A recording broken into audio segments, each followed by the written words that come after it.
Hey everybody, good morning and welcome back to Reaper Pro Tips with me, your host, Anne, and disembodied hands spooky Quindy and her undead servitors, Justin and John. How are you all? Kerniko, so sorry that you are not feeling well. All the feels, all the hearts, all the finger hearts, many finger hearts. Indeedy. Hey, how's your day? My day is like, get up early and have to be, you just are going to celebrate every single time I do it, aren't you, Wendy? All through October. But yes.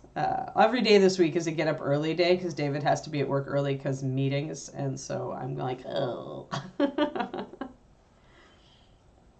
Oh, yeah, right, Kerniko, exactly, right? Like, you go so long without it, and then you're just like, was that really bad, or am I just like, I'm not used to it anymore, right? Makes sense, folks. Yes, you make your con save soon. Exactly. Wow, this Mousling looks so dark when that's in the picture. And this Mousling still looks dark. And now the Mousling can be seen. Come on, camera. Give us our Mousling. All right. Guys, I totally don't remember whether you voted for NMM or Metallics on this one. I totally don't remember. Like, we had a vote, and then I was like, la la la la, and I slept since then. I just do not even remember. I'm like, was it Metallics, McGyler? Thank you. Yeah, okay, cool. Thanks. I knew you guys would have me. I knew you'd remember, because, oh my god, like, I just not. Yeah, no, I think I can do it. I think I'm going to paint everything matte first, though, and probably just dark, and then rock it. NMM's a little easier with lighting effects. All right, we're going to do a lot of just finishing our block in today, I think. I have my my guide of what we were using for general shadows and everything else. So I'm going to need to grab my, I need to find my Death Knight Black. Oop, that's blue liner. I'm getting closer. Yeah, there's my Death Knight Black. And I've got things all over the place. Man, I feel like so discombobulated. Night Sky Indigo, that's our shadow color in general. General shadow color is the mixture of these two indigos. Yeah, right. Right, Gibson. Oof. Yeah, and my back's like all kind of meh today too, so I'm gonna be squirming a bit, and I might need a stretch break. Did my yoga this morning, did my exercises last night, but it's for some reason I must have slept funny on it. Must have slept funny. Not so funny. All right, let's clear some space here. All right, Mousling. I want to get the leather. I'm just going to do in walnut. I'll probably do the golden walnut. I'll probably do the silver areas in carbon gray. We're going to start just really dark. I want to get this stuff in so that we can start the fun part, which is bringing up all the highlights. Doing kind of sketchies in it. For the shirt, which I want to be definitely a white, an off-white kind of cream color, then I'm thinking I'm going to put some gray into like desert sand or desert stone. Yeah, I almost wish I'd taken tomorrow off too, but really I probably only need Thursday. At this point, I'm just like, whatever is done, and what's not done, I'm not going to worry about it. So let's get some carbon. Since the carbon gray is going to be entirely gone over with metallics, I'm just using it as a base. But I do want to keep my shadows really dark. So we're going to do that. We're going to get our walnut. We're going to cover up a lot of stuff with that because walnut is also going to be the leather to start with. It's a very cold brown because it has so much black in it. Where are you? There you are, walnut.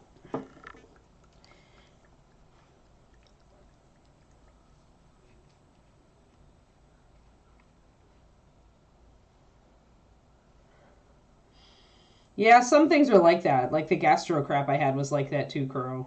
I was like, the doctor's just going to look at you and say, it's viral, there's really nothing I could do, your gut's upset, eat really bland food for 2 days and call me and if something weird happens, you know.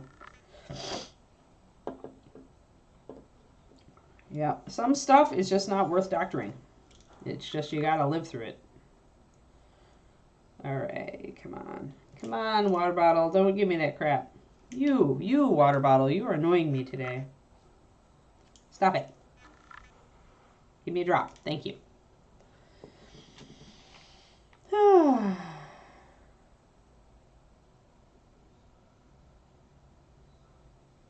Yeah, it makes sense, Twisted Oma. Yeah, right. There's a virus going around, right? Yeah, question. Yeah, exactly. Well, and with gastroenteritis, it really is just either you ate something really bad that your system really revolted to, or you got a virus that pretty much upset your digestive system. So it's like nothing you can really do. So yeah, you've got to. There's a virus going around. You know, kind of take care of yourself. Yep, I feel it. Well, I hope that you can snuggle down in your. See, I kind of envy you your dreary fall weather, Kuro. I really am. I really like the dreary days of fall. Like, it makes me get in the mood for writing a lot because of the NaNoWriMo in November. And November is almost always crappy weather. But it's not crappy weather in the South Bay. It's like, I feel like I need to temporarily move to somewhere with crappy weather for a month so that I can get some serious writing done. Or I need to, like, close myself into a room with blackout curtains and put on thunderstorm music. Yeah, get all the jabs. Exactly. All the jabs. And then we're going to put, actually, we're going to do pure white on our torch. We're going to do it all in bright. It will be the brightest thing. So bright.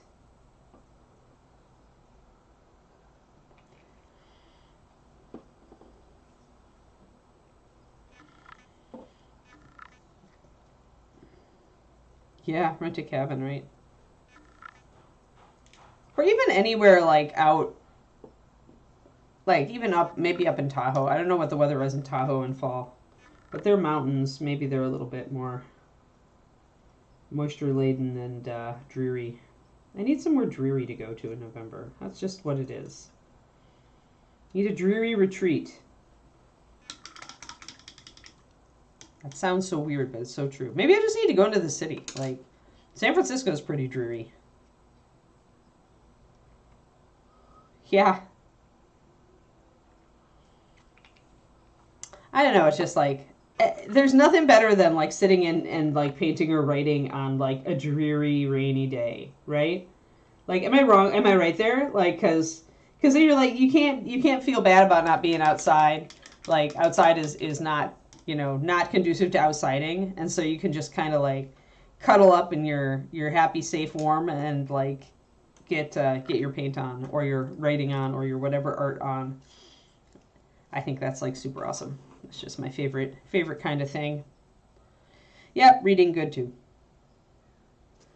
So I decided to go in on Brandon Sanderson's Kickstarter for the miniatures. Except that, since I know that they're like Bones material for the most part, although they did say they were upgrading some materials. But what I decided to do was actually go in on the 75mm pre-paints. Because just like with Overwatch statues, I can repaint those. And it actually is kind of appealing to me. And as 75s, they should be better when they're shot in that material. Cause just like the big Bones models are kind of, you know, just fine in the PVC materials. I suspect the 75mm pre-paints statues, quote unquote, you know, or little, I don't know what you'd call them. I don't remember what he calls them.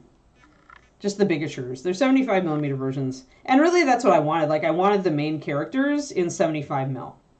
Like, there are some of the smaller models I wish they would have done in 75, but...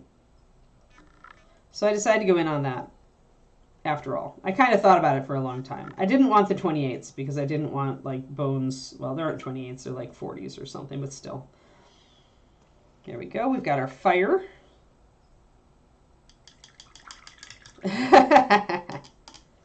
Yeah, you don't feel at all inclined to go outside and enjoy the weather, right, Grittico? Oh, I have a sun. I mean, I have a sun lamp too. A happy light. I have a happy light. I love my happy light when it gets dreary. But it's just like, I mean, yes, for that Shadow Raven, it's nice that it's almost always like not dreary here. Like, it definitely is good for my seasonal depressive. Like, absolutely, it's great for that.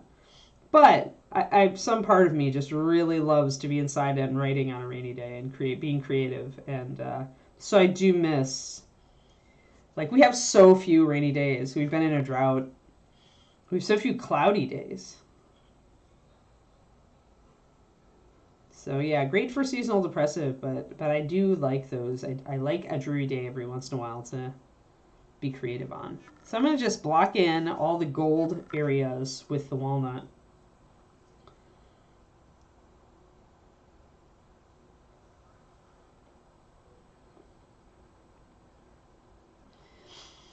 Now, when it comes down to it, the easiest way to do OSL, guys, is really just to base coat everything in walnut, or black if you really want to, although I like walnut a little bit better.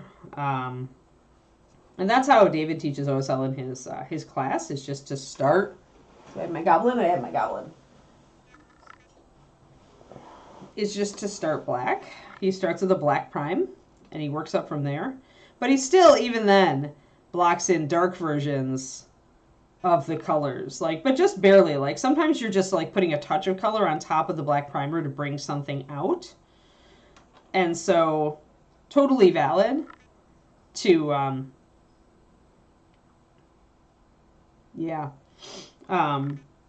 it's totally valid to just start with a totally dark color and just bring everything up from there instead of doing dark versions of the colors like I'm doing here. I'm choosing to do this in a more advanced colorway.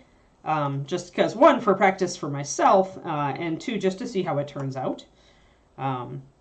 This is the model David uses for his OSL class, so if you ever go to Reapercon and he's teaching OSL, he uses a model similar to this or this version of the model in order to show OSL. And it's a great OSL model, as you can see. So Mousling is very similar, right? You've still got that upheld torch. So if you want to practice your OSL, having a model like this, which is why I didn't mind using this Mousling, even though it was only Reapercon, any model with an upheld torch is a good model to practice your other source lighting, your object source lighting. So,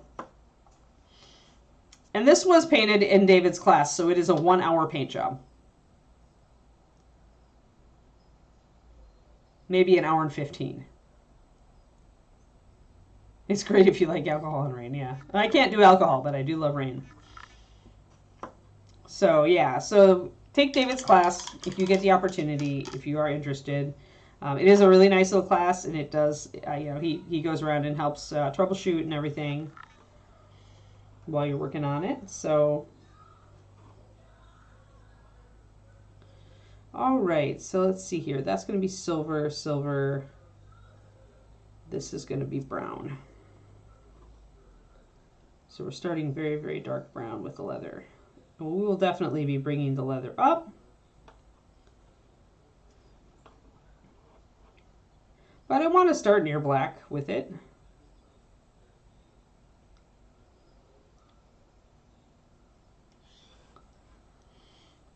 And then the belts. And I'm going to pretty much be, I think, doing gold. Gold fixtures on the belt, I think. Yeah, I'm pretty sure it will. So I'm going to just do the whole belt in walnut, border and all.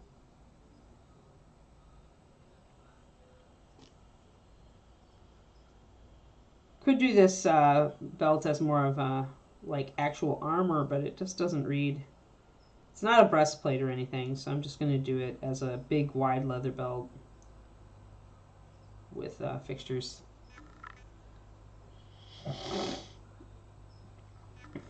Well, unless you live on the West Coast, in which case you can come to KublaCon and take David's class. He also teaches here over the Memorial Day weekend. We both tend to teach here at Kubla, since we are local. So you don't have to go to Reapercon. You could also go to San Francisco,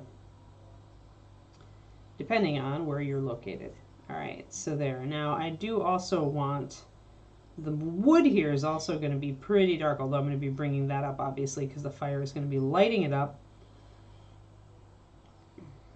So I think on that, yeah, I think I'm still gonna be doing the wood dark.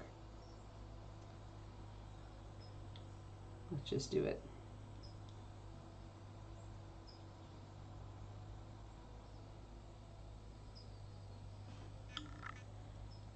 Hello, Bob and Julie.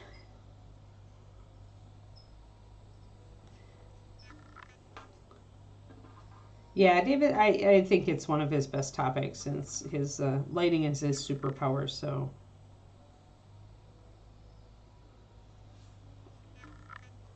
Alright, so we're blocking in. We're just going to block this in dark at first, and then I'm going to do sketch to figure out where the lighting's falling, and we're going to start doing all that.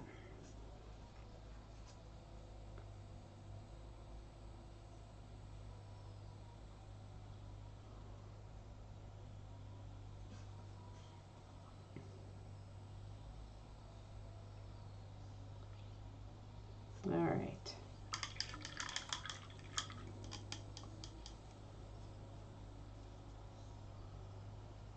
Well, that's exactly it. If you are out, that's why I preface that Gibson with if you are near to the West Coast. If you are not near to the West Coast, then that does not help you. But, you know, just to let people know.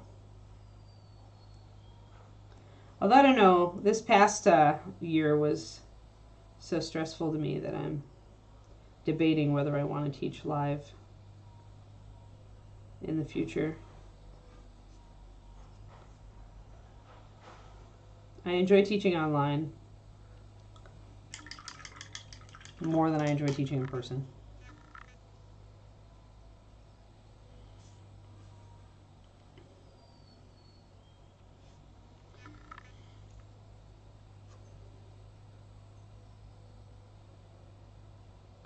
Just need to permanently relocate to Scotland. That way it's just one big hop and then you don't have to fly again. Kuranico needs more painting buddies, right? Right, Kuro? All right, let's do the gray. That's going to be all this armor.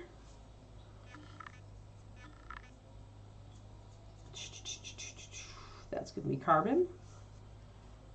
Now there is kind of, there's a strap there, so I need to remember that.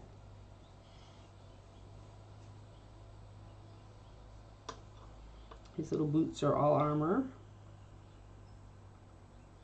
And since these will be metallics, this color will change a lot. It'll be probably covered almost all over, but it's what we're starting with, just to darken everything down. You can see now that everything is darkening down quite well. Enjoy tea with me. Yay! Thanks, Nora. If I had any tea left, I would enjoy it with you, but I am lacking extra tea this morning. I am trying so hard not to stress about the wedding, the incoming wedding.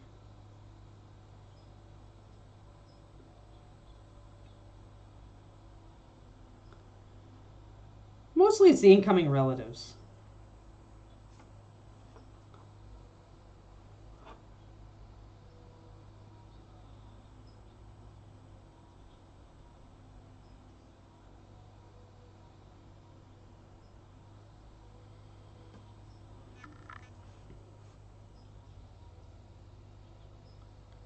Oh, yeah. I suppose. Family. Yeah, I fled as far from mine as I could, so, you know. That's not strictly true. It just seems to be what happens. I wish I was closer to my mom, like.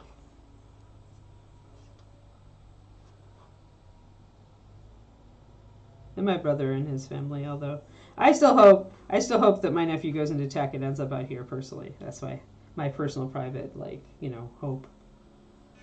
But with my luck, he'll, like, move out to the East Coast and...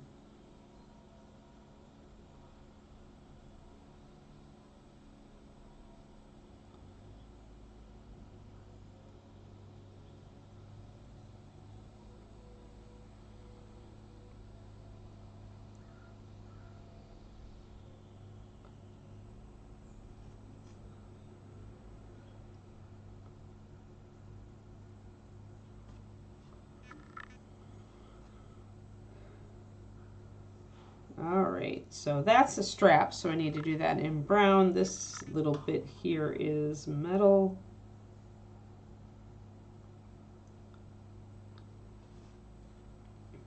Little metal greaves around his armlet.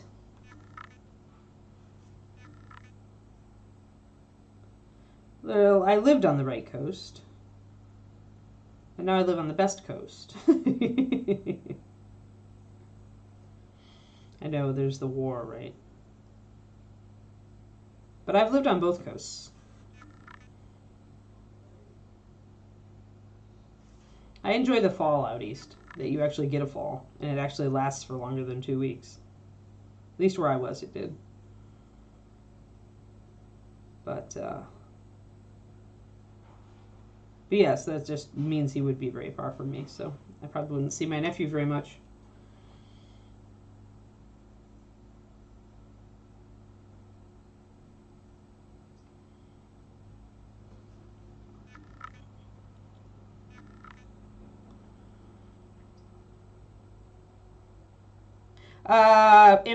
I grew up in the Midwest, and we had fall for maybe a week or two, and then fall turned gray-brown and squishy, and really cold. And so I do not believe that the Midwest can claim to have fall, except in certain limited locales where fall may actually exist for longer than that.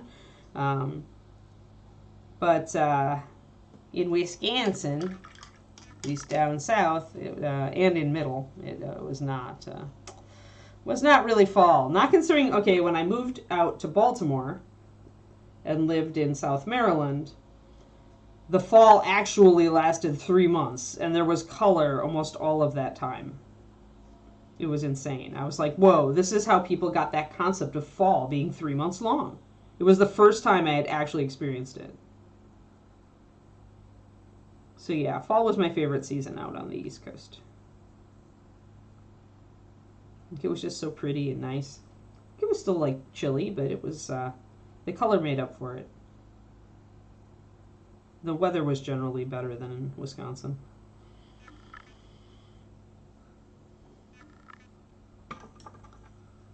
We get a little bit of seasons up here in the South Bay. Hold on, I've got a little tiny bit of plastic that didn't come off with it. There we go.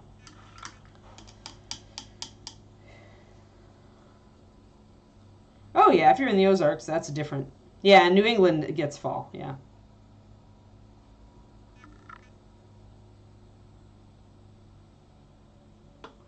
I don't get, I mean, we do get fall here, but it's really late, and it's odd. It's almost like our winter is kind of our fall. I say that just because of the weather, you know, we never get snow here. It's more like winter is fall.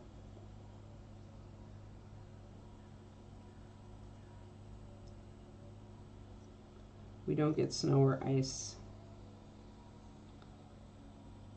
Which is nice because I don't get the ice apocalypses like Texas. And we can go into the mountains for snow. I mean, David goes, that's why David does his ski trips. We'll have to bring the puppy up into the mountains so she can see snow, experience snow.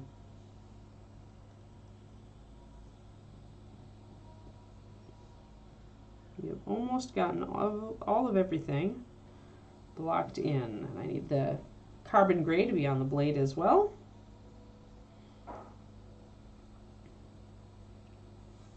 We'll be just working up from our dark base coats on everything.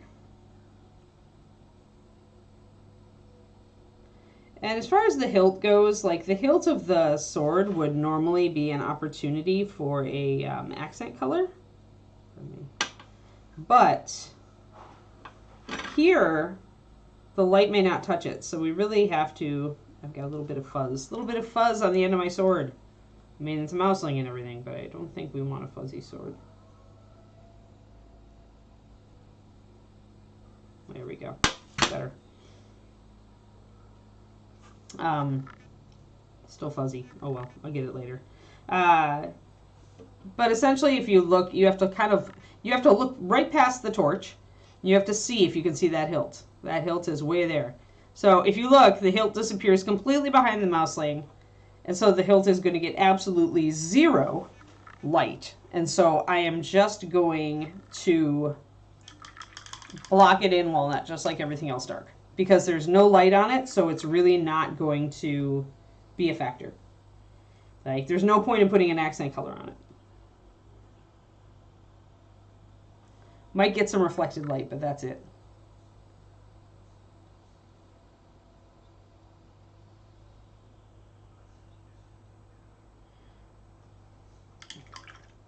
We can do that too.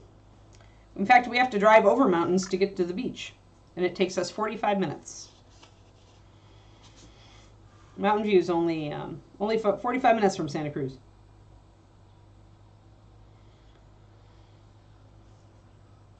Alrighty. Oh, we have a tail, and I totally forgot to paint the tail the color of the ears. It's a good thing. It's a good thing that I saved my color key for what color I painted the ears, which is Rosy Shadow, plus a little bit of Night Sky, plus a little bit of Deep Ocean.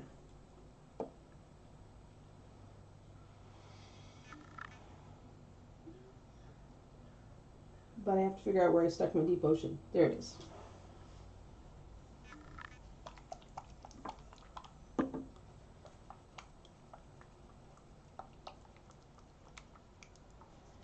Traffic doesn't really, like, we still have a lot of work from home. So the traffic actually has kind of disappeared in the Bay Area. Don't tell anybody or more people will move back here. But yeah, I remember when I first came out here and the traffic was just insane. But since I have moved here, you know, obviously during the pandemic it was crappy, or not, it was non-existent because it was deserted. But as things come back, I probably did too much Deep Ocean there. It's not been, like, it's fine. I don't normally hit much traffic.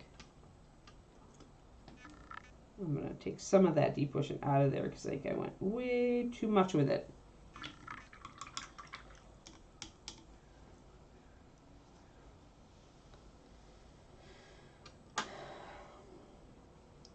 But yeah, it's a much nicer area without constant stop and go traffic, so. And I think it is because the tech companies adapted because they could do work from home pretty easily. And that put a lot fewer people on the roads in general. There we go. There's our shade color for our skin. And to repeat, why Deep Ocean and Night Sky Indigo? Because when you are building realistic shadows, you should add a complement to the base color that you're working over. So if our ears are actually colored Rosy Shadow, that's kind of a pinkish orange. So pink, the complement is green, and orange, the complement is blue. So we added a green-blue color to build a shadow. And then we also want to add in the complementary color to our light source. Our light source is going to be an orange-yellow, so a blue-purple. And that's why Night Sky Indigo. So you're using two complements. You're adding two complements. The complement of the actual local color and the complement of the light source to add in and build a shadow. That is how we are doing all of the shadows for this model. And I need to get the other side of that ear anyway, so that's probably pretty good that I had to mix that.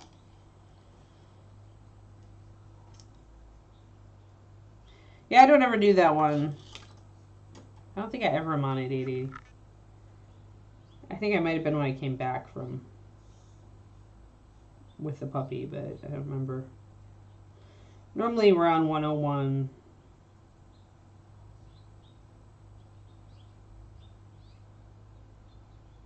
Or whatever highway that is to go out to Santa Cruz.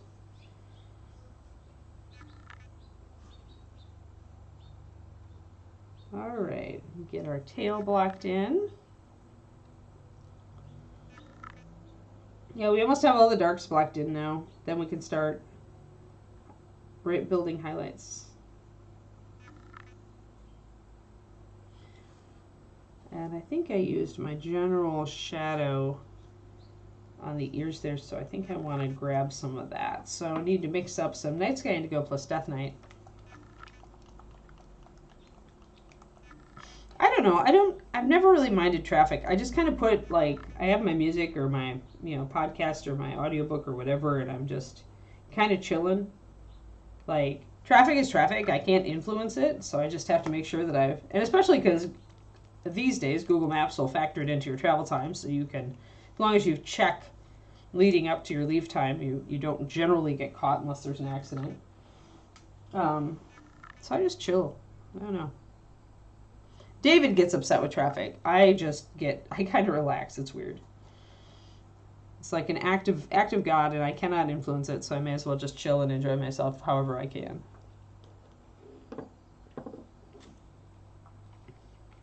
Hey, Fabled Beast. Yeah, we are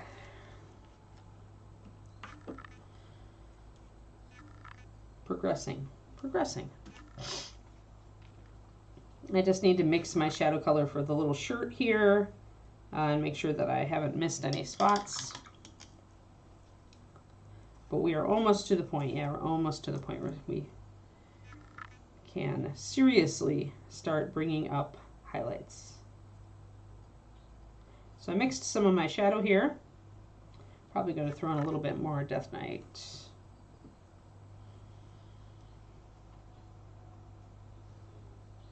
Death Knight's a pretty transparent color, so you sometimes need a little bit more of it than the Night Sky Indigo. Weird. Washington, D.C. definitely was more memorable traffic for me than any of the Bay Area.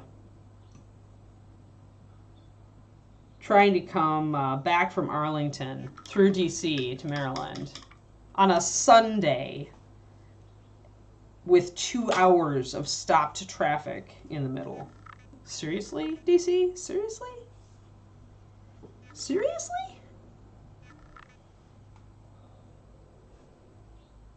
So I'll take Bay Area over that. Although I will admit that the drivers out here are absolutely insane.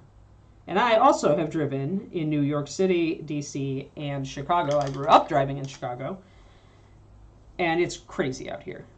David's theory is that it's because there are so many people from different countries that move here for the tech jobs. So we have people from India, Japan, Korea, China, all of those places with different traffic rules and different ways they handle traffic.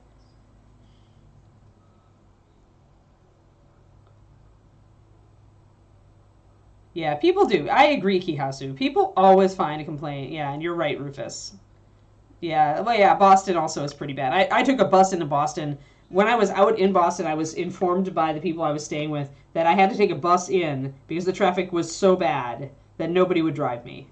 So I had to take a bus into the airport, which was not a problem, but still it was it drove home to me that Boston has terrible traffic.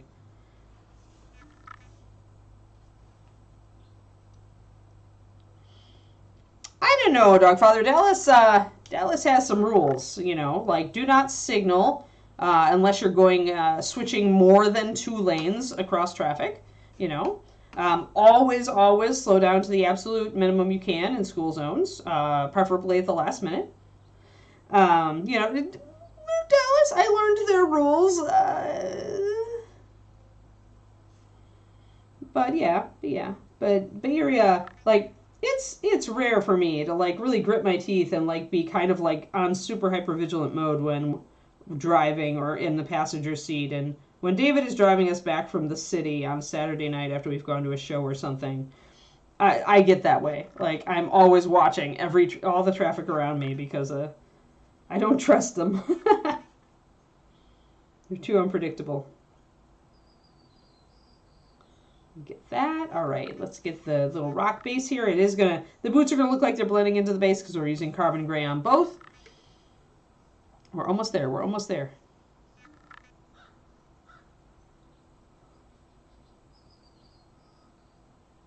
Oh, right turns from the left lane, really, Inara? Okay, yeah, well, I'm happy that I took the bus in then.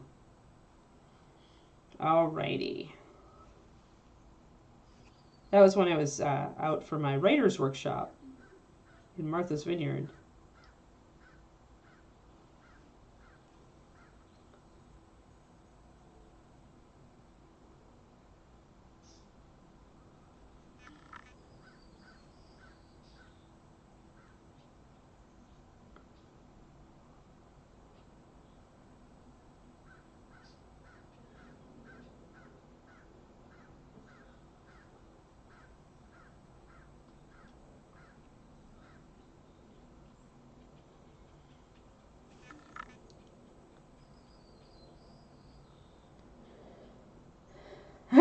You drive in Philly and still think Dallas drivers are crazy. They have rules, but the rules, like learning the rules, takes a while.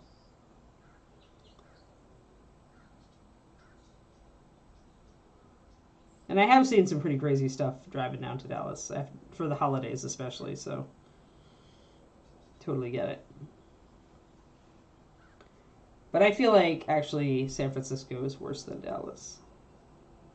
But that could be just because I have, 17 years of familiarity with Dallas driving and only a couple of years of familiarity with San Francisco driving.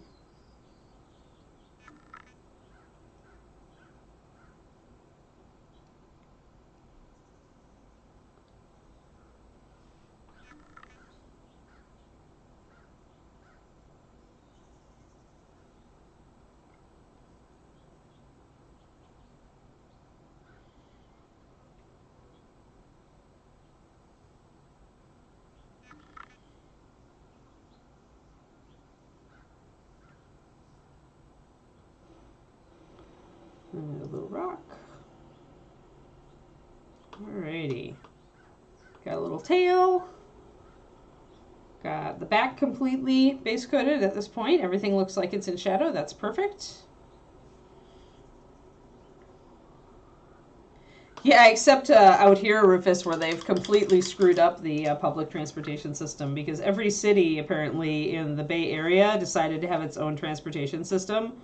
Or every county, I can't remember which, but essentially they created it separately, and it's a real pain to navigate from like one to the other. It is not easy, and nobody wants to work together to make a better system because of all of the, separate little boroughs all wanting to be their own little thing. So public transportation also has its issues because people. Because humans. This is the problem with humans. But I agree with you in general. I agree with you in principle. Is that more cities need better public transport. Some places have done it right. Like Hawaii, the public transport's great.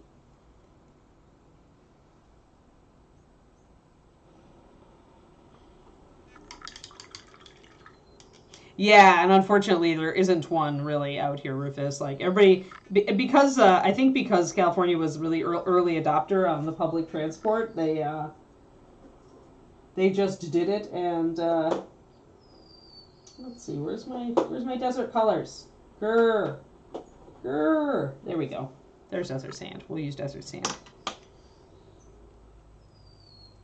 Yeah, good luck passing that out here.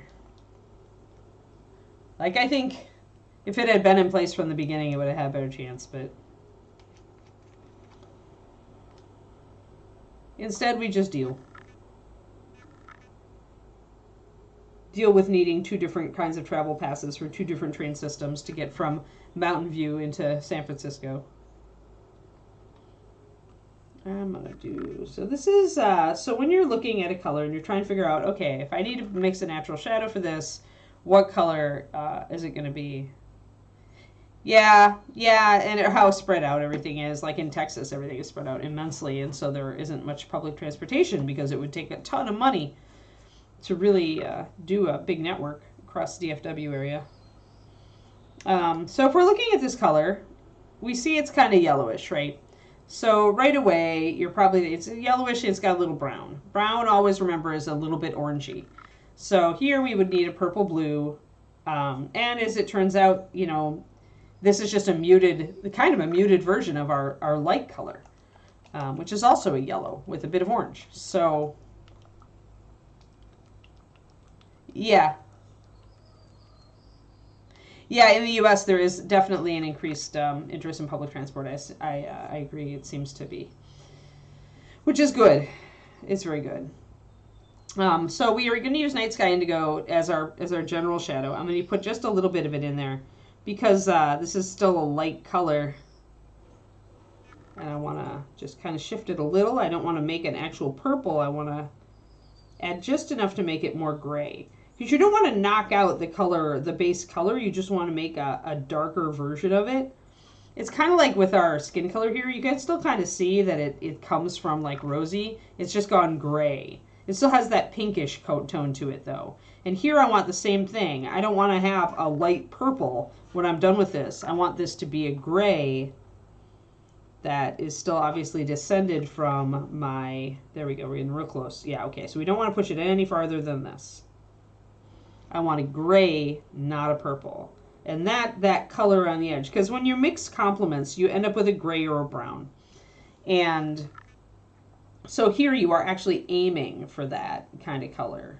You want to still kind of see where you came from, because you're going to bring back up to a warmer color in the highlights, but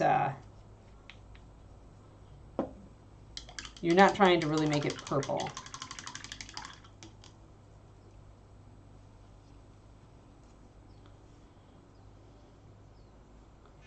Muted colors tend to go with muted colors, so.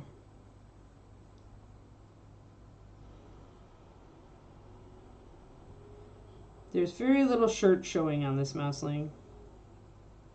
And it's really only in like 2 little places, like here, here and there.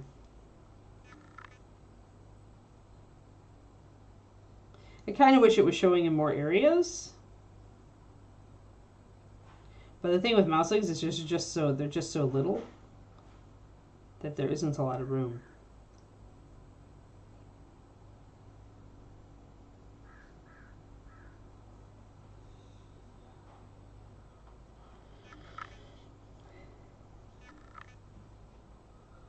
But yeah, I mean, at least I can take the train into the city from Mountain View if I want to do the hop skip over the 2 different networks.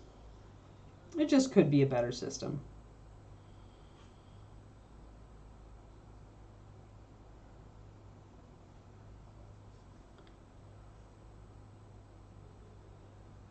There we go. A little bit of there.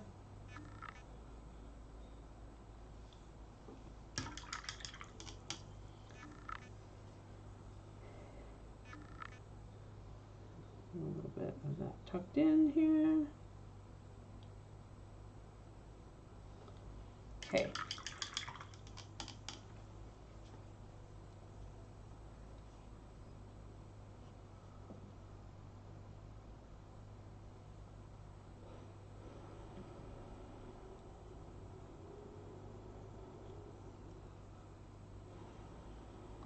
That's probably because your paint is too thick, Fabled Beast.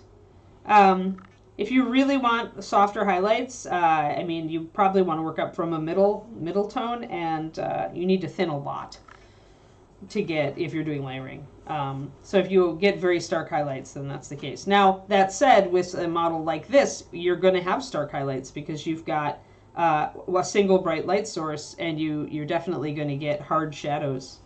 So, all right, we have gotten our Mousling blocked in. He's obviously in shadow right now. If we cover up Mr. Torch, he's a Mousling in the dark. So now it is time to take the Mousling out of the dark and start working on, I'm going to work the fur first. Let me find my auburn shadow. There it is. That said, Fabled Beast, I mean, it's, like I said, with lighting, this, like I said, this model was painted in like an hour and 15 minutes. This was my model for David's. David, my fiance, teaches a class in OSL, and so this was very quick. But it really is just, I mean, I'm not really worried about blending, although I did do a bit of blending here, but even then I can see my layers. So really it's just touches of light on the edges of things. Plug again for David's class. He teaches OSL at almost every convention he teaches at. He teaches this class, and he'll use something like this goblin to do it because it's nice and small, so you can move fast on it. And this is one way you can do OSL, where he just starts with a black base coat and you just work up.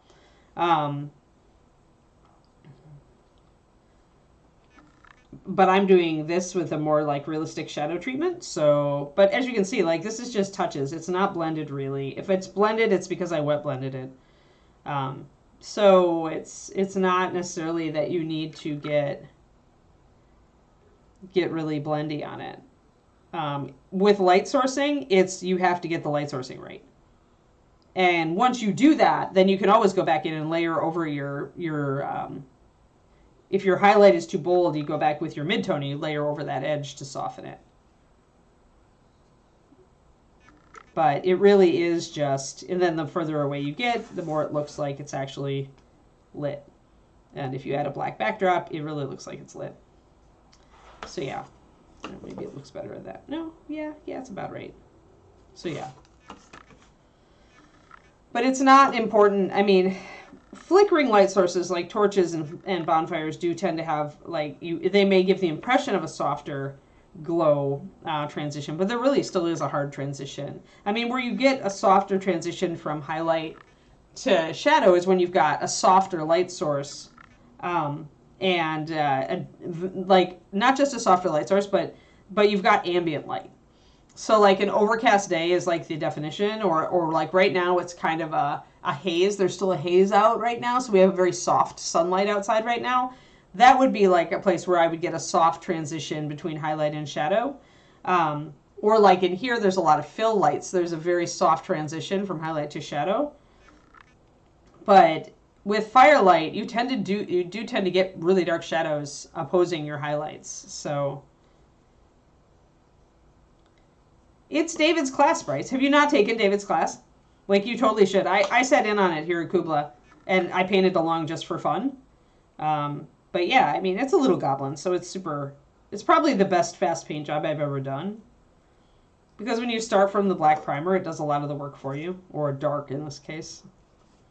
Alrighty, Mousling. So yeah, we've got a whole bunch of shadowy colors here, but now we're going to start adding in our actual.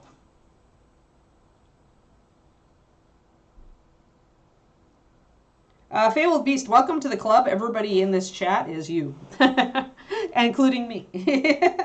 You're always hardest on your own work. And really what helps is you need to like actually look at examples. Like, instead of just entering into saying, oh, I need softer transitions, look at some actual photographs of people in firelight and see how fast it switches over. And remember that you're working at a very small scale, so whatever transition you see on a life-size person in firelight, that transition is going to be like infinitesimally smaller on a miniature. You're hardly going to see it. So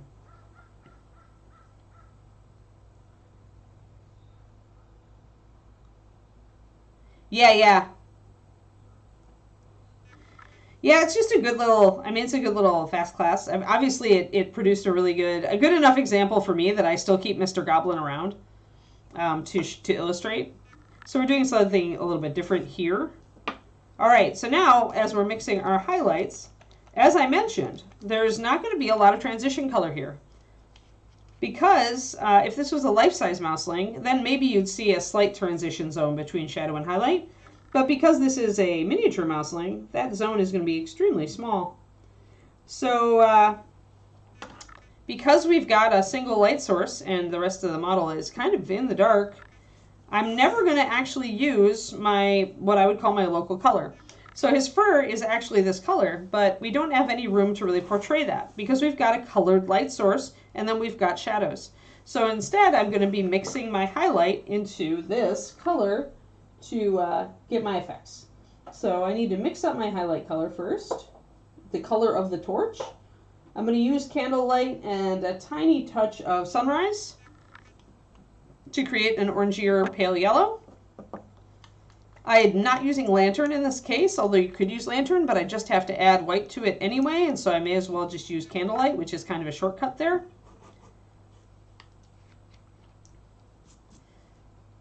And I'm going to be adding this color into all the other colors on the model to build a highlight.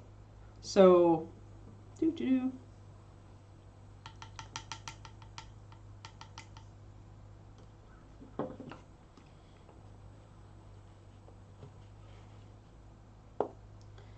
all right, so big blob of yellow, probably 6 drops. 1 drop of sunrise, if I can actually get it to come out of the bottle, and I'm going to throw some white in there.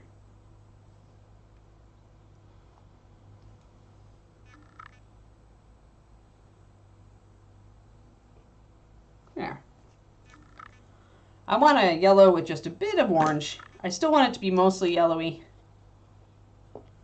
Pale yellow orange. I'm going to throw 2 drops of white in there.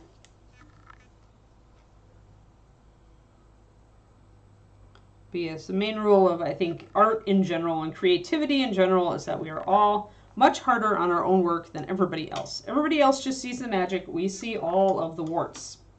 This is a natural thing. I do this in my painting. I do this in my writing. I do this in my knitting. Every creative pursuit that I currently do, this is a thing. So it's universal. It's universal. All right. I probably have a little bit too much yellow in here. I need it to go lighter. I may need a little bit more orange.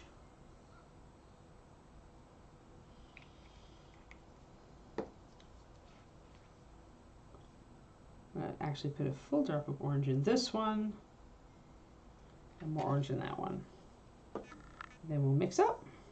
So I want to get a little bit orangier there. There we go. That's actually more the color I wanted. And then over here, we're going to go lighter and orangier. That's more the color I wanted. All right.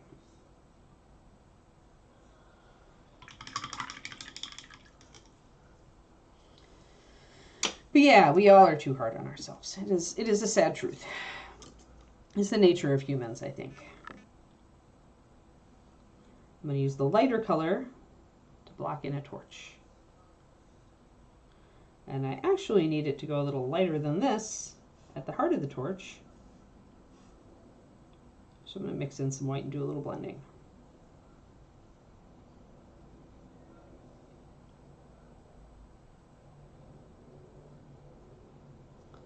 And I actually will grab a little bit, I want a little tiny bit of orange at the tip. Fire orange is a color that you could use here and one that I normally would use, but it's not in my drawer right now. I forgot to grab it out, so we're just going to use sunrise. Fire orange is nice because it already has a little bit of white added to it. It's a yellowy orange, still pretty transparent.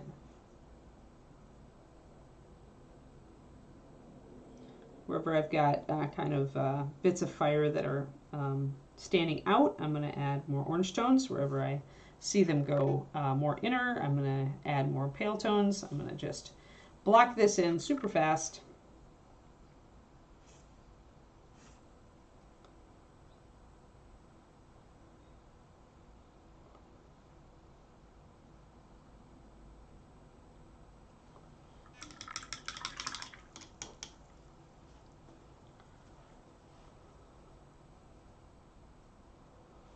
Interesting. Yeah, well, that's probably because, I mean, let's face it, on the job, there are lots of other people who will be critical of you. When you do your own stuff, that's the stuff you actually care about. And so it's natural. You don't have anybody else who's critiquing you. It's you critiquing you.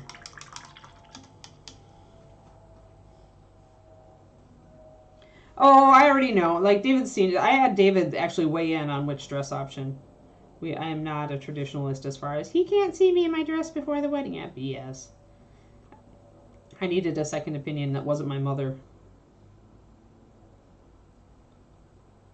So he knows what dress I bought. He approved it. There were 2 options, and he told me which one he liked better. So, and I happened to agree with him. So, I went dress shopping a couple weeks ago. Like, when my gut was like barely recovered, I made myself go out and dress shop. There we go, little fire.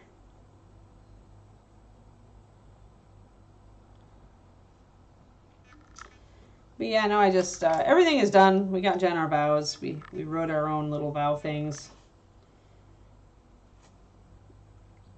and so.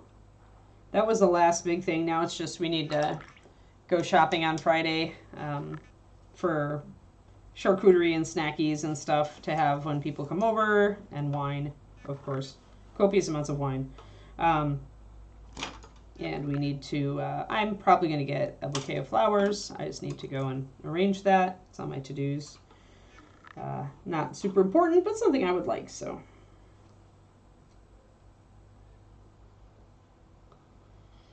So yeah, just a couple things left to do. Yeah, I mean, it's silver. It's silver and sparkly.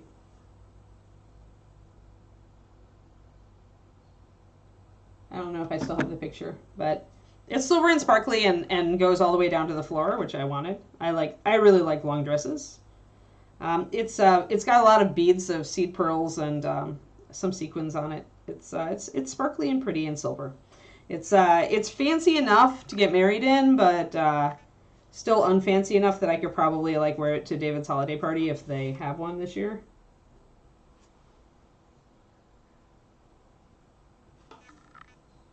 Although I also have other things I could wear to a holiday party, so we'll see. But it actually was the one I liked the best, and it was the cheapest. So yay! Because that's one thing that I always kind of like choke at is like the price of a dress is ridiculous. Like usually you're on the hook for at least. When I was first like kind of just pricing and looking around, it was like it looked like I would be on the hook for at least $400, which is a lot of money on a dress you wear, once. But I actually found one that was less expensive than that, so I managed to also have money left over for shoes to match. Amazing.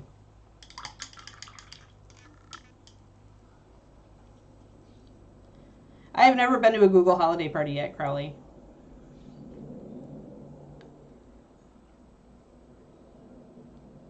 Yeah, it was half the other one didn't have a price tag on it, the one that we had decided we didn't like as much, and then when I had her scan it just because I was curious, it turned out to be over twice as much.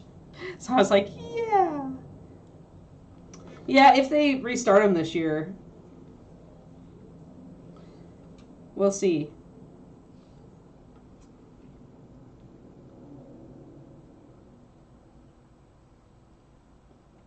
Because obviously they didn't have them during the pandemic. I mean, they only opened Google up to guests again recently, so they're slowly reopening. I'm just touching up my little fires here a little bit. Touching up the fires. Anything that's like kind of on the inside, I want to stay paler, and anything that's kind of on the outside or top, I want to stay a little warmer, and I'm not overthinking this. I'm just kind of blocking it in and being pretty loose about it. It's fire.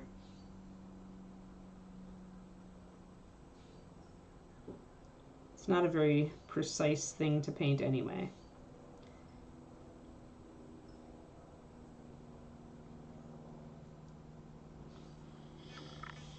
Okay, so we've got our light source.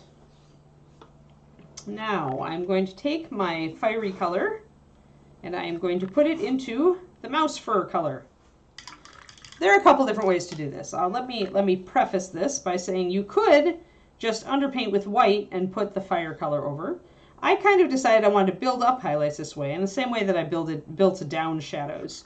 So I'm going to actually add my light color in to my fur color, and then I'm probably going to bring it up to the pure light color on the very tops. But it should only go up to the pure light color when it's either very strong, very close to it, like very close to the face, like this side of the face, or if it's on something shiny, like the NMM. The NMM is going to come all the way up. So for an example, we have Mr. Goblin. Even as it's closest to the flame, notice his skin never really comes up to the color of the light. It just gets very bright green. But you do get the full firelight color on the reflective surface of the back of the knife. So that's why I say NMM makes it a little bit easier. So I'm going to start with a slightly warmed up color. I'm going to add quite a bit of water to it, I think.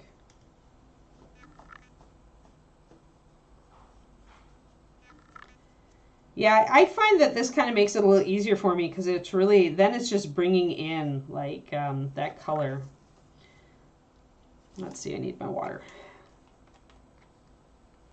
You can really see where the light's going to be coming from is the thing. I'm gonna, yeah, so we'll just do one drop. I don't know how high coverage this is going to be, so I'm going to start with just a little bit of water. That's, I'm going to try that. It might be too high coverage, depending. Alrighty. So, all right, I've done this before on a stream, but not for a long time, so let's talk about it. Anywhere you can see on your torch that you can draw a straight line from any part of the flame to a part of the model, that part of the model is going to get a highlight from the flame. So even the little tip of the nose, I can draw a straight line with my brush from part of the flame to the tip of the nose, and so the tip of the nose is going to get highlight. However, as my brush passes over the nose, you can see there is a whole section on this side of the nose that is not touched by the line of the brush. It does not get any highlight. So let us begin. Let us begin with our slightly lighter fur color. And we're going to be focusing on areas that are touched by the torch. So the other way you can do this is to do what I was doing before. Put your torch here, and then kind of just look past your torch. What is it touching? Like, I can pretty much, if you turn it and turn it, see there where the face is just starting to disappear behind it. So then you know everything on the other side of that. If you put your brush there, everything on the other side is in shadow. But everything else is getting hit. However, that said, you can see that only the tippy top of the torch is hitting the top of the head. So that's a clue to you that the top of the head should not have as strong of a highlight. Whereas the main body, bulk of the torch, is hitting this side of the face, so it should have a brighter highlight. So it's very common sense. It's very, very common sense in reality.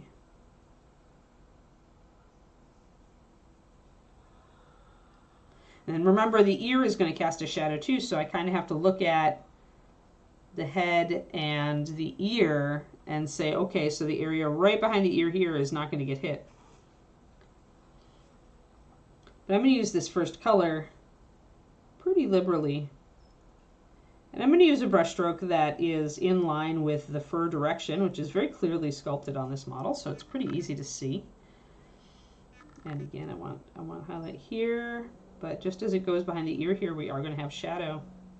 And of course, the other side of the ear is not going to have any highlight.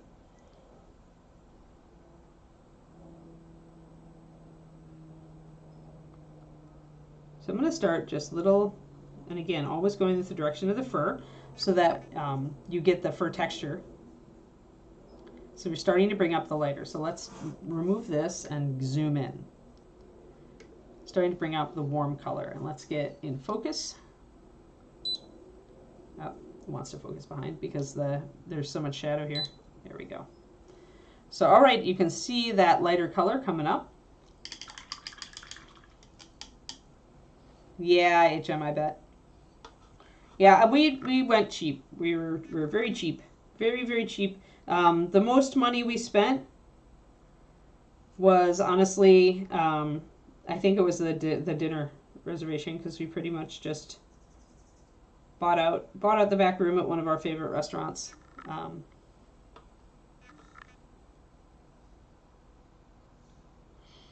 So here I have to kind of stop and look to see if this area down here is hit by the fire, the area down here on the side of the mouth underneath the cheekbone. So I'm going to turn the model, and I'm going to turn it, and until I can see kind of that cheekbone. I'm going to move this over here. And yes, the answer is, yeah, you can see, if you look just past your flame, you can still see that side of the face. So yes, there's light falling.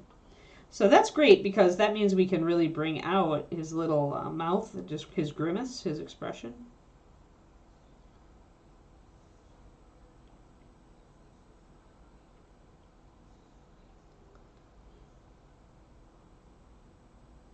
But underneath the chin, that's where you lose it, right? You can see the little mouth there, but there's, when you tilt, and the last of the fire is really hitting that little edge that I just painted. You see that? So everything underneath that is going to be dark.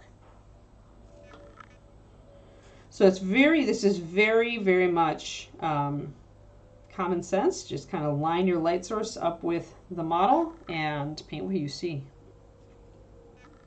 Now the light source does hit the top of the nose here. And the opposite brow. May have gone too far there. Yeah, I did go a little far. See, like if I turn it, it really only hits that interior brow. So that means I have to take that down a little bit. So grab my shadow color and block that in with a shadow.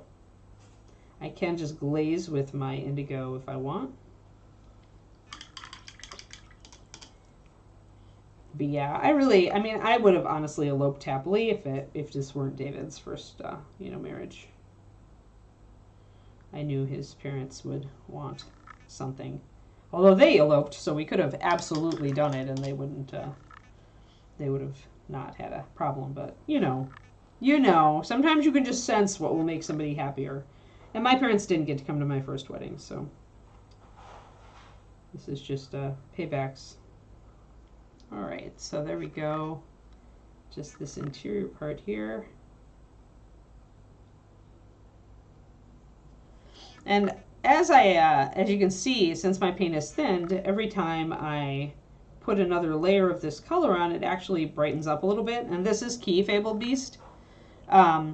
Since I'm thinning my paint, here's you can see how it's a little bit see-through. So I'm not thinning it a lot, right?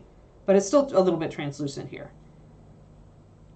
So what I can do is I don't even need to mix another color right away. I can just keep putting on layers of this color, like for at least a second layer, and it'll create a blended effect, because I'll leave the very outer part just with one layer, and then I'll intensify with my second layer, move closer, and that's how you get more of that softer definition. You thin your paint, and then you don't just always like switch up the color right away. Look at the other ear here. Yeah, okay, so over here. You don't always go to a lighter color right away. You sometimes put a couple of layers on of the same color. You just build from there. It's much easier to... yeah, that was perfect, pretty much. It's much easier to blend that way. Now, Mousling makes it easy on the fur because textured surfaces are also easier. Now you can start to see it. Like, you can already see the light. Uh-oh. Barky. Barky is awake. Ye old Barkster. I had a little bit of rub off on the cheek here. But what I can do is take my my color here and mix it into my indigo. And bring that back.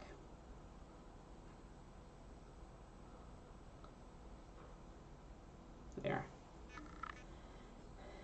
So right now that's wet. It'll dry out. It's not. I need that highlight there on the cheekbone to be a more muted color. I can bring in some reflected highlights on this side, but they need to stay darker and cooler than the highlights on this side. And now I need to look at the arm here.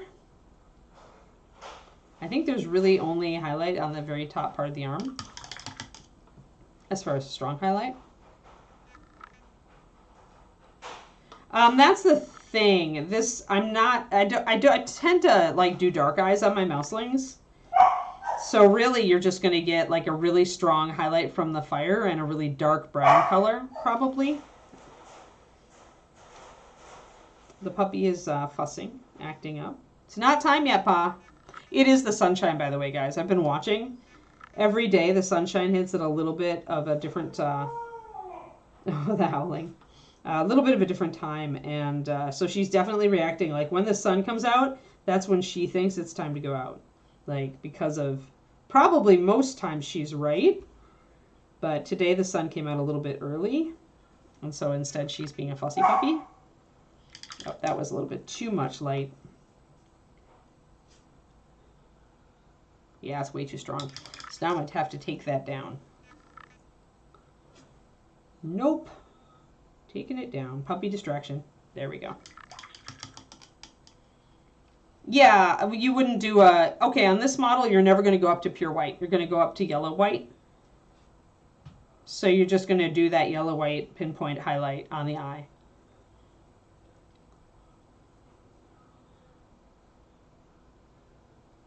No, there's no doggy walk until she's... We take very few little doggy walks at this point. She's just slowly learning her leash stuff, and she's... we mostly do fishing pole right now to exercise her. I do little walks outside the house, but not any big long ones. Not until she's like I believe in socialization outside of full vaccination, but I try to keep it to safe places, and the street is not always a safe place, so.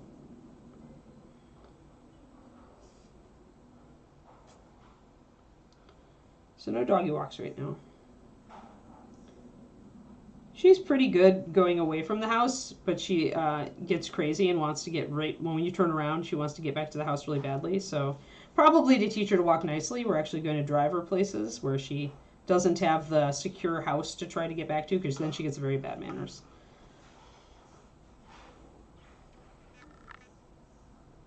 Yep, taking it down with a glaze of the shadow color or a wet blend of the shadow color. All right.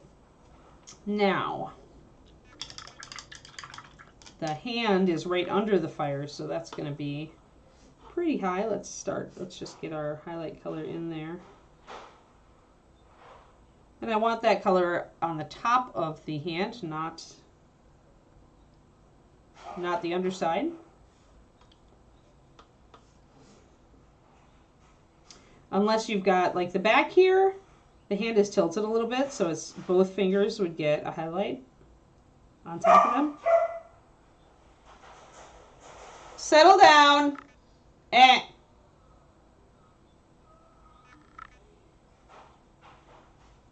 She's like, but, the sun. But, the sun.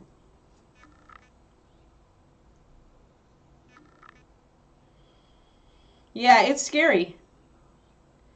Yeah, it's scary, for sure, Fabled Beast. Yeah, well, we're going to have a bit of a puppy-intensive Barky stream for a little bit here. So, yep, so I'm keeping my highlight on the top of the fingers here and the top of these fingers. But once again, this is just like the first highlight of the fur. I have to kind of look here. I'm going to get some, there's going to be some light here on the inside of the ear. Yeah, Kiki needs sunglasses, right? Thanks, Iron Joker. He's we're doing our lighting effect. We just started. We just started finally adding light to the figure. Everything else up to this point has been shadow, but now I'm starting to highlight the fur. This is pretty much just an other source lighting tutorial for this model. It's the main technique we're concentrating on. I need to get the interior of the ear there. And this. Pupsta needs to learn that. Part of the problem is that I think she woke up early today, and she was up for a long time before we got up, because she like conked out after I fed her breakfast, and every time she gets a good solid nap, crazy Pupster comes back. So we've got warm, a lot of warm here on the fur from the light. Now we've got whiny puppy. All right, and I want to make sure that the top of those two fingers and the thumb here have highlights.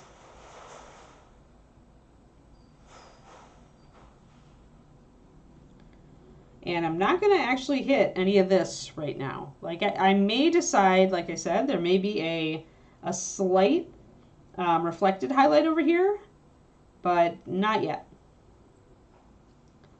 I want to get the light going on, because you can see highlights and shadows a bit over here on the fur as it is. So I'll do everything else and then I'll judge whether we need reflected light. So, all right, I want to see about the back of the head here. What hits? So I need to line up my torch and see where it stops. And again, you can just take your brush and draw a line from the highest part and see where it intersects, and then paint your highlight up to that point. Now, since the head is starting to go away from the light at that point, I can also do the opposite. I can also line up the part of the head, and I can tilt and tilt and tilt and tilt until I no longer see the fire. So I know then roughly where I should stop.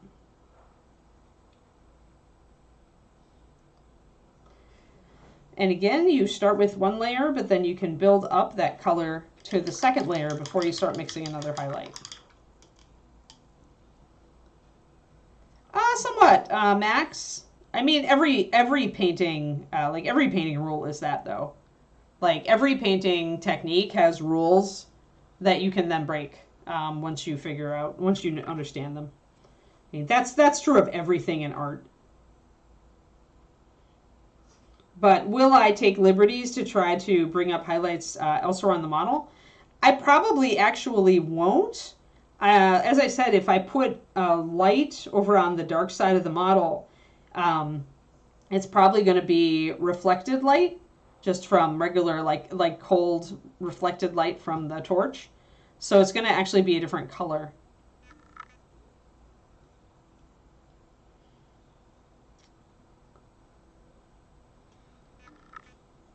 Yeah.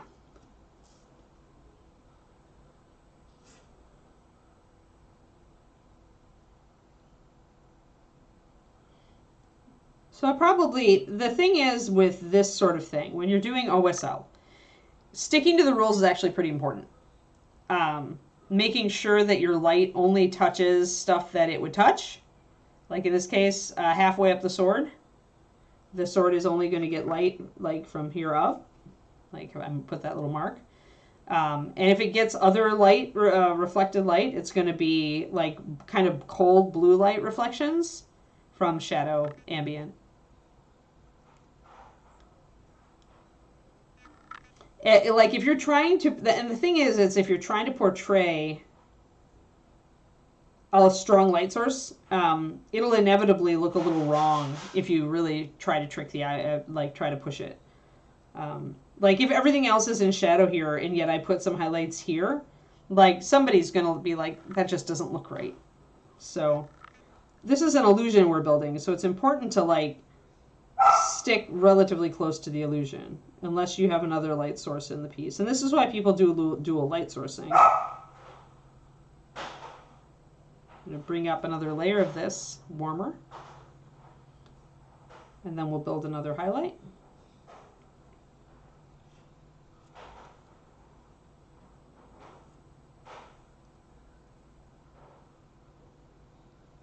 So just bringing it up warmer toward closer to the light source.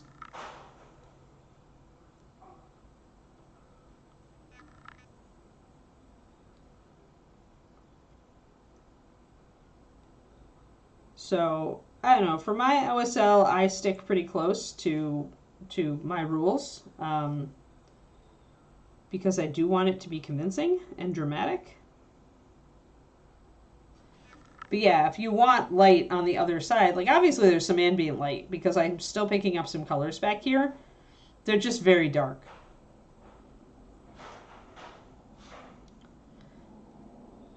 Yeah, it's 90 minutes, so I've got another 5 to 10, depending on how much fussy is in there. How much fussing I hear. And also, where's a good stopping point, right? So, got to think of that. I think I want more light here on the side of the face, so I'm going to put another layer of my highlight color in before I mix another highlight.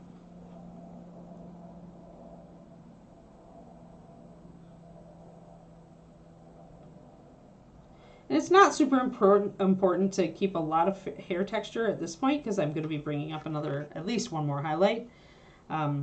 So, you know, if you feel like you lost some of your shadows, that's fine. The light is really bright here. You're probably not going to get a lot of shadows on the fur in here. The light's going to be all over the place, so.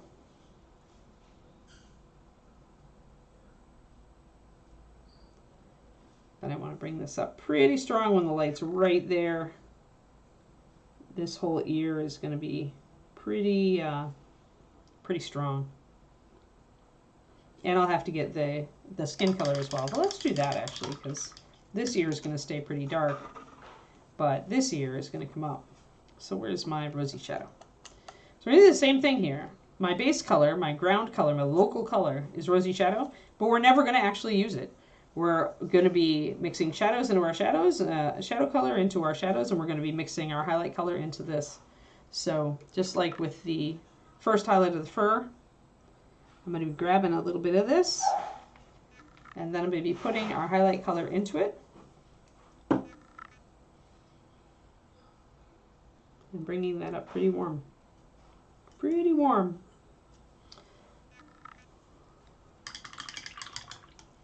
Throw some water into it. I can decide if that's just too much and I want a little bit more rosy. Because I don't want to go necessarily too orange, but that's good right there.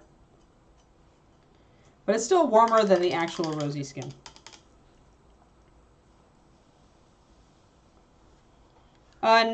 No, and never actually, Iron Choker.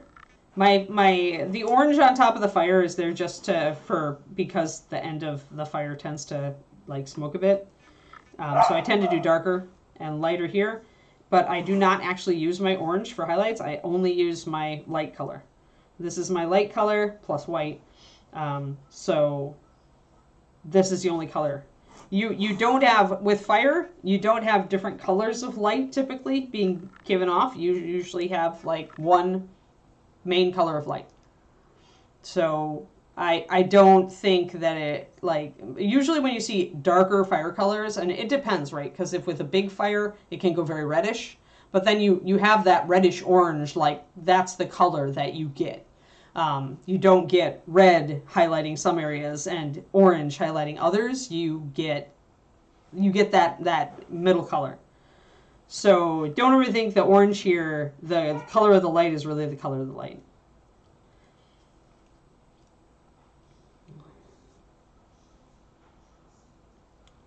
Goblin does the same thing.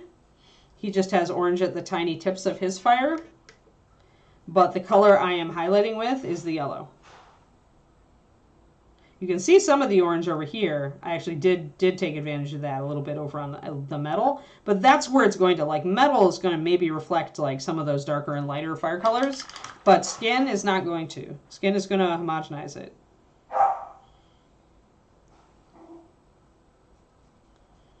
So I guess NMM and metallics, maybe you introduce a bit of that orange. I chose to at that time. Is it proper? I don't know. I feel like putting orange, like gradiating up to orange on the fire here is actually a stylistic choice rather than very realistic. So,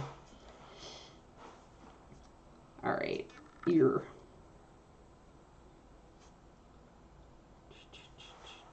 And again, I'm thinning my paint. Kind of want to look at and see if there's any. I feel like the entire ear is pretty much going to get lit up. But I might want to make this color stronger in a particular area, like down here where I've got the fire closest and there's no ear overshadowing it.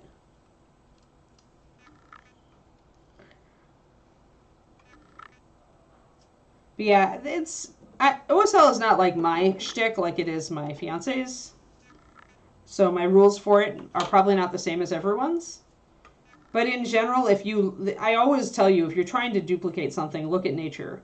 If I look at a picture of someone lit by a campfire, there isn't like a little bit of red and a little bit of orange and a little bit of yellow in their highlights, even if those colors might show up in the fire itself. It's always just that middle orange. So that's the way I'd run it.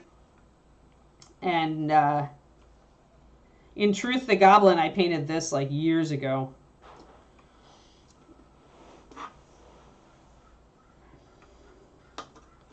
So probably if I went back, I should not have put the orange in the NMM. But it looks good. So that's a place where you could do what somebody mentioned earlier, where you could push the rules a little bit if you really wanted to. Rules, quote unquote. Because it's always possible to do so. But if you're starting out and you don't understand why or how to push the rules, that's where you could get in trouble. Because it needs to make some sort of sense to the viewer.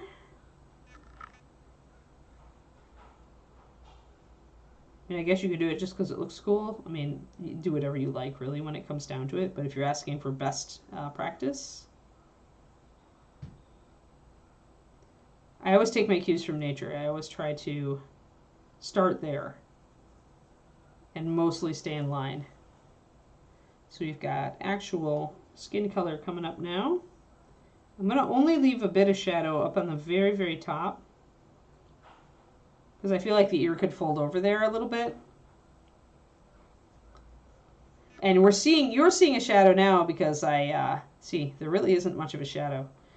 Because the ear is actually curved here. So this is where what you're going to hit when you're doing OSL2 is areas that should get the light, quote unquote, but because they're shaded from the light coming from above, the natural light over the figure, it's very hard then to punch that color up to make it appear like making a part in shadow appear bright is almost impossible without LEDs. Depending on how deep the area is recessed. This is why I'm always like trying to make the inside of a mouth glow on a dragon unless the mouth is wide open, like so wide open that there's hardly any shadow, or the mouth is tilted upward, is a recipe for disaster unless you're going to use LEDs.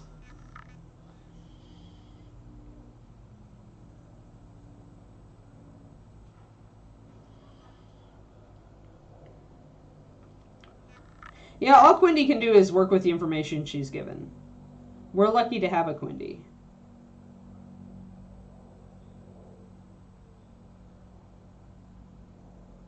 And now, because skin tends to be a little bit shiny and reflective, I'm actually going to mix up a color that's very close to like yellow and white. I'm going to make it really pale. I've just got a little bit of skin in there. This color. Put a little bit of water in it because it's going to be pretty... because I put pure white in it, so it's going to be pretty extreme. And then I'm going to actually do that. I'm actually going to put that color in the ear. Bring it up a little bit more yellow-orange. So that the light, it's getting, I want to bring it closer to the color of the light.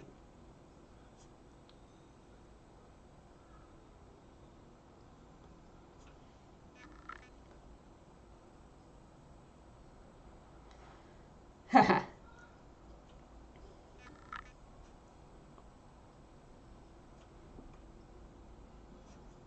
So with shiny things like skin, they're going to start reflecting very close to the color of the light. You can see how I'm bringing that in.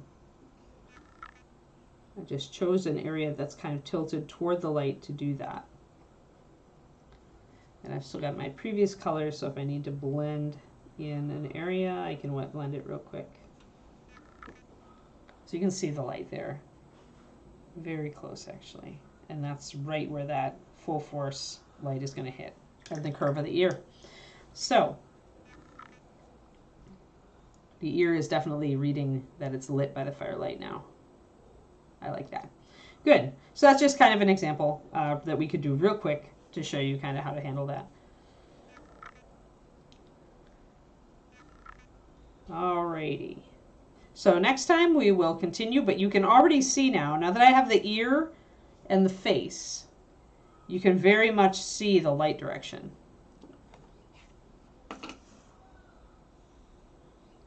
That actually showed up a little bit better that way. There we go. Now that I've gotten colors on it, it's no longer all dark. So you can see the light going in, and that's what we need. So we're going to continue to pop things up and highlight the part of the model that's very warm. And then we'll you guys recall when I was doing this, I actually was working with kind of a mid-tone mixed with the shadow color, and then I was just shading more. So the highlight over here is actually a shadow of the actual green color, and it's just got more shadowed down. So this is giving us this variance in the green and in the fur, which is giving us enough, like it's shadow, but it's got highlights in it, even though technically there's shadows to the main color. So yeah, so you guys can see how the light is starting to come up on his face. And we will continue to bring that light up and to start bringing it up on the other pieces of the model next time we run into this mouse, which will be a week and a day. Actually, it's going to be a long time from now, because if you weren't on earlier, I will not be on Thursday, Friday, Monday, or Tuesday. I'm getting married this weekend, and I am going to be doing that. So I will not be on. I will not be on my stream on Saturday either. So yeah, that is where we are. Tomorrow, for our last stream of the week, we are back with Fishy. Fishy the guy. And we were working on the water, making it look really cool. last week, so we should continue the water, and I'm still hoping to get to the other side of Fish Face tomorrow as well. So that is where we are, and that is where we be. I actually really like how the Mousling is starting to look, even with just that tiny bit of glow. Fish, no, I don't think he's dead. Yes, be sure to give me a follow on all my stuff. Thanks, Pugh. Yeah, definitely go follow my YouTube. I'm trying to get more follows, more people subs on my YouTube. Trying to get to 1,000, so that's pretty cool. Thank you, everybody who has already subbed. But yeah, so there we go, and that's where we are, and we will be fishy tomorrow. Yeah, you're gone too. Well, at least you picked your vacation to coincide with no stream, Dogfather. Yeah. Yep. So that's where we are. Thanks, everybody. Thanks for your patience with the puppy noises. I will go let her out now. So yeah, thanks. And yeah, cool, Gibson. We'll see you when I get back. Alrighty. Yay! Come see me get painted tomorrow. Blah, blah, blah, blah, blah. Yeah, that. Okay, guys. Bye-bye.